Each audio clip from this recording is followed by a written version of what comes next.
देखिए, चूँकि आप सर्वे पदाधिकारी हैं और आम जनता में एक कोहराम ऐसा है कि डेट कितना दिन निर्धारित होगा और जो जमा नहीं कर पाएंगे उनके साथ क्या होगा, इस पर थोड़ा सा जनता को बताया जाए। जी, मैं आपको ये बताना चाहूँगा कि ये सरकार का सबसे महत्वपूर्ण महत्वाकांक्षी योजना है स्पेशल सर्वे का। इस सर्वे का नाम दिया गया है स्पेशल सर्वे। ऐसा नहीं है कि ये सर्वे आज हम आप लोगों से स्वघोषणा मांग रहे हैं और आप स्वघोषणा नहीं दिए तो आपकी ज़मीन को बिहार सरकार कर दिया जाएगा। ये बिल्कुल घबराने की बात नहीं है, लेकिन इसमें एक स्टेज वाइज है। जैसे कि पहले हम लोग स्वघोषणा का कार्यक्रम चला रहे हैं। स्वघोषणा में सभी रैयत को हम लोग ग्राम सभा के थ्रू भी बता चुके हैं कि आपको अपने ज़मीन का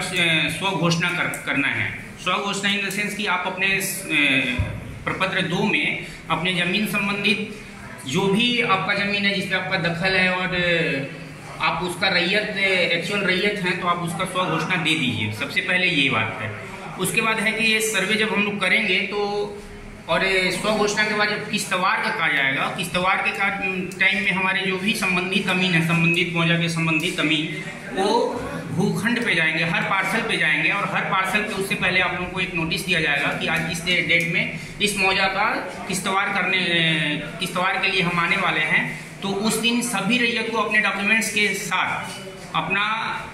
जो दखल है ज़मीन का वो दखल वहाँ पे बताना होगा। अगर इस केस में इस स्टेज को हम लोग और उस जब हम लोग किस्तवार करेंगे और जो भी रैयत वहाँ पे अवेलेबल होंगे उनके द्वारा हमारे अमीन के द्वारा एक गैर हाजिरी पंजी बनाई जाएगी और उसमें वो सभी चीज़ों को दर्ज किया जाएगा दखल के साथ में। उसके बावजूद भी अगर बहुत सारे रैयत हैं जो कि अभी भी सीरियस नहीं है और उस टाइम में अगर सीरियस नहीं होते हैं तो उसके बाद प्रक्रम आता है हम लोग का खानापुरी का। तो खानापुरी के दौरान में हम यादाश्त लेखन करेंगे। यादाश्त लेखन के समय में हम स्वघोषणा करेंगे। स्वघोषणा का जो भी प्रपत्र होगा उसको निकालेंगे और उसके हिसाब से हम लोग यादाश्त लेखन का कार्य करेंगे। जब हम यादाश्त लेखन का कार्य करेंगे तो हमारे पास तो जो अवेलेबल डॉक्यूमेंट्स होगा उसके हिसाब से ही हम लोग खाता खोलने का काम करेंगे। अगर मान लीजिए जिस जमीन का हमारे पास स्वघोषणा आप दिए ही नहीं तो उसके लिए हम तो नहीं जानते हैं कि ये किसकी ज़मीन है, हम अननोन हैं। तो उस टाइम में फिर से आपके मौजा में एक नोटिस जाएगा कि आपके मौजा में एक नोटिस जाएगा कि ज़मीन का जो भी डॉक्यूमेंट्स है आप लोग जल्द से जल्द जमा करा दीजिए। अदरवाइज हम साक्ष्य के अभाव में यादाश्त पंजी में उसको अनाबाद बिहार सरकार के नाम पे वो ज़मीन को दर्ज करेंगे। उसके बाद जब हमारे पास एक एजेंसी होगी वो LPM जनरेट करेगी और वो LPM को मौजा में डिस्ट्रीब्यूट किया जाएगा और वो मैन टू मैन ले जाके दिया जाएगा जो भी अपना अपना स्वघोषणा दिए रहेंगे। और वैसे रैयत जो अपने ज़मीन का स्वघोषणा नहीं दिए रहेंगे वो अनाबाद बिहार सरकार के नाम पे दर्ज होगा और वो रैयत हमारे पास तो उनका नाम रहेगा नहीं तो हम उनको कैसे पहचान पाएंगे, उनका आइडेंटिफिकेशन कर ही नहीं सकते हैं कि इस ज़मीन का ये किसको दे। तो अनाबाद बिहार सरकार के नाम पे रहेगा और वो LPM यहाँ CO ऑफिस में जाएगा। और फिर प्रपत्र 8 में आपको फिर से एक सूचना जाएगी कि प्रपत्र 8 में वो वही LPM के थ्रू एक जाएगी, LPM दिया जाएगा। इसलिए LPM दिया जाएगा कि आप ये देख लीजिए और इसमें क्या है, आपको क्या दिक्कत है,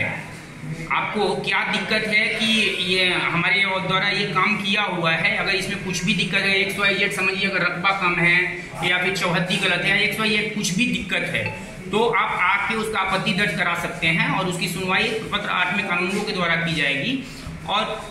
जो वैसे रैयत जो जिनका खाता अनाबाद बिहार सरकार के नाम पे रैयती जमीन का खुला होगा साक्ष्य के अभाव में, उनको भी ये मौका दिया जाएगा कि वो भी अपना जो जमीन बिहार सरकार के नाम पे है वो आके और LPM अप्राप्त का आपत्ति दें और उस टाइम में कम से कम आके वो अपना